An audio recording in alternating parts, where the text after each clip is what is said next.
Assalamualaikum warahmatullahi ta'ala jami'an wa barakatuh. So ngayon po ay pangwalo ng fasting natin sa buwan ng Ramadan at ito magkakape muna po tayo. Yan ang pinakamasarap na kape sa buong mundo at walang kasing special yan dahil bigay ng anak ko yan. Anyways, so ang mga kakainin natin ngayong umaga ay munawa na may, what do you call that? Rice with water na paborito namin ng anak ko. So ganyan lagi ang kinakain ko 'pag wala akong ganang kumain. Actually masarap siya kasi yung kanin lalagyan mo lang siya ng tubig tapos lalagyan mo ng asin. Sa case ko nilalagyan ko siya ng konting pampalasa, yung Ajinomoto, konti lang para masarap. Tapos ayun na, babanatan na natin.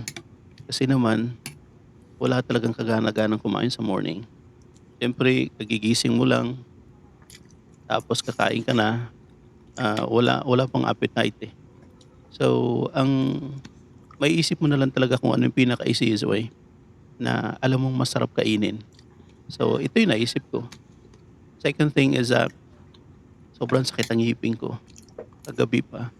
So, nung nag-iftar ako, as in di ko makain yung mga pagkain ko dahil ang sakit talaga ng gums ko. Hindi naman ngipin kasi wala naman sira yung ngipin ko. Medyo namagalang siya dahil na-infection yata. Pero okay naman na ngayon. Bago ako natulog, nag-toothbrush, tapos mouthwash, tapos kumain. Uminom ako ng Constant 500. So naging okay naman. Alhamdulillah paggising ko, wala na siyang sakit. So, naawa na siguro ang Allah sa akin dahil alam naman yung sobrang bait ko na tao. Wah! Pero hindi. Wala tayong kasalanan pinagagawa sa buhay.